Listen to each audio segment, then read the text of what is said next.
होने वाली बहू। शादी के पहले से ही विभा को कपड़े धोने का बड़ा शौक था। कभी नल के नीचे तो कभी तालाब के पास। अरे मेरी नीली वाली लुंगी नहीं दिख रही है। विभा की अम्मा, कहाँ रखी है लुंगी? अरे वो तो विभा ने परसों ही धोकर रखी थी आपकी अलमारी में, देखो वहीं होगी। वो ना मैंने आज धो दी, मुझे लगा कि गंदी हो गई होगी। अरे कैसे गंदी हो गई थी? उसे तो मैंने पहना भी नहीं। हे भगवान, इस लड़की के कपड़े धोने की आदत से परेशान हो गया हूँ मैं। जितना तो घर में राशन नहीं आता, उससे कहीं ज्यादा डिटर्जेंट पाउडर का खर्चा है। इसकी शादी करवा दो, शादी जाए अपने घर में ही करे काम, फिर चाहे घर के कपड़े धोने हो या पूरे गांव के। हाँ ठीक बोल रही हो, देखता हूँ मैं कोई लड़का। वो दिन भी आ जाता है जब विभा को देखने लड़के वाले आ जाते हैं। लड़की मुझे अच्छी लगी। होने वाली सास कहती है, बेटी अगर कुछ पूछना है तो पूछ लो। वैसे तो हमारी लड़की बहुत ही शर्मीली है, जो बोल दो वो मान लेती है, इसे क्या पूछना होगा। अरे कैसी बात कर रही हो माँ, मुझे इन लोगों के घर रहना है, सवाल तो कई है। हाँ हाँ बेटा, पूछ लो ना, क्या पूछना है। आप लोगों के घर कपड़े कौन धोता है? सास का मुंह बन जाता है। देखो, अगर तुम ये कहना चाहती हो कि तुम्हें कपड़े धोने नहीं आते तो सुन लो, कपड़े मैं ही धोती हूँ, लेकिन तुम्हारे आ जाने के बाद मैं रुमाल तक नहीं धोऊंगी। अरे चुप रहना भाग्यवान, बहू बेचारी घर आई नहीं, उसे डराना शुरू कर दिया। वो क्या है ना बिटिया, अभी तक तो ये कल्लू की माँ ही धोती थी, लेकिन अब तुम्हारे पापा तो दहेज में वॉशिंग मशीन देंगे ही।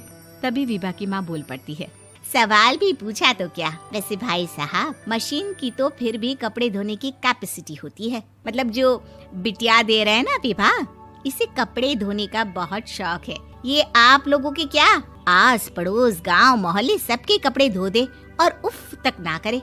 बाहर देखा नहीं आपने कितने कपड़े सूख रहे हैं?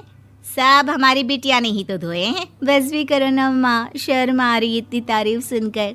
और तो और एक दाग निकाल कर दिखाओ तो मान जाऊं। हाँ अच्छा, माफ करना बेटा, मैंने गलत समझा।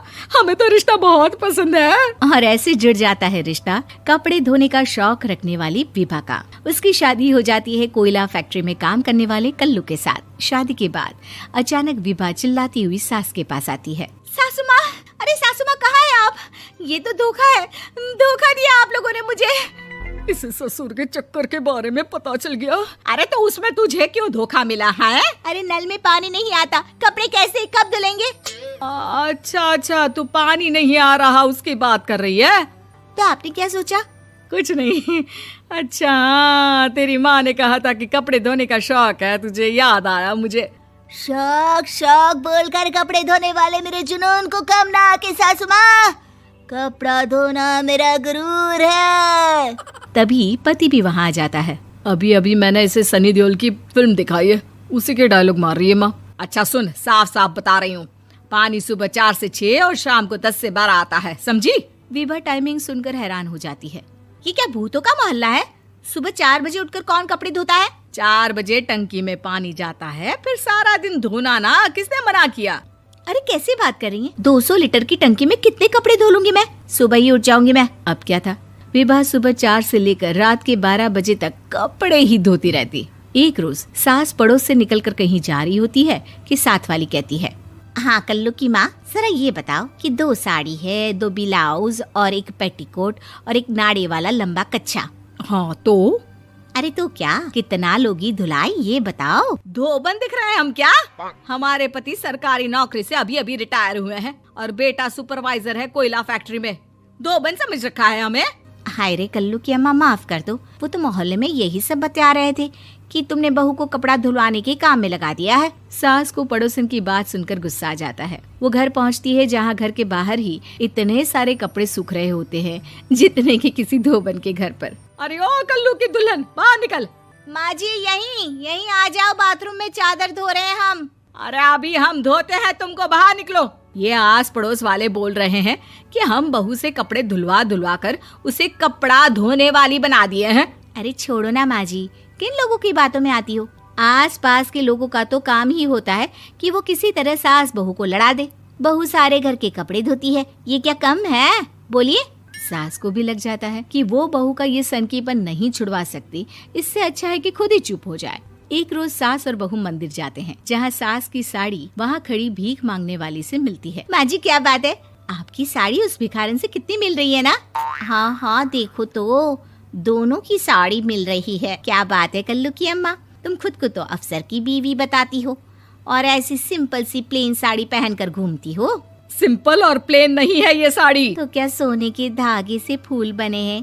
कुछ भी सासू माँ, कुछ भी। हाँ बने थे इस साड़ी में सोने के धागे से फूल। मेरे पति लेकर आए थे मद्रास से स्पेशली मेरे लिए 10,000 की। ताहे भाई साहब इस भिखारन के लिए भी सेम टू सेम साड़ी लेकर आए होंगे 10,000 की। सास उस वक्त तो कुछ नहीं कहती, लेकिन बहू के साथ घर आती है और अलमारी से एल्बम निकाल कर लाती है। ये साड़ी देख रही है, ये वही साड़ी है जिसे मैंने अभी पहना था। इस साड़ी में ये जो चमकदार फूल दिख रहे हैं ना, ये सोने के धागों से काढ़े गए हैं। लेकिन तू लोकल वॉशिंग मशीन ब्रश से घिस घिस कर सारे फूलों को निकाल कर साड़ी प्लेन कर दी। मुझे माफ कर दीजिए सासू माँ। और तो और, जब मैंने तुझे तेरी गलती के लिए कुछ नहीं कहा, लेकिन तूने तो सबके सामने मेरा मजाक ही बना दिया। क्यों? बहू को समझ में आ जाता है कि अब से उसका कपड़े धोना बंद।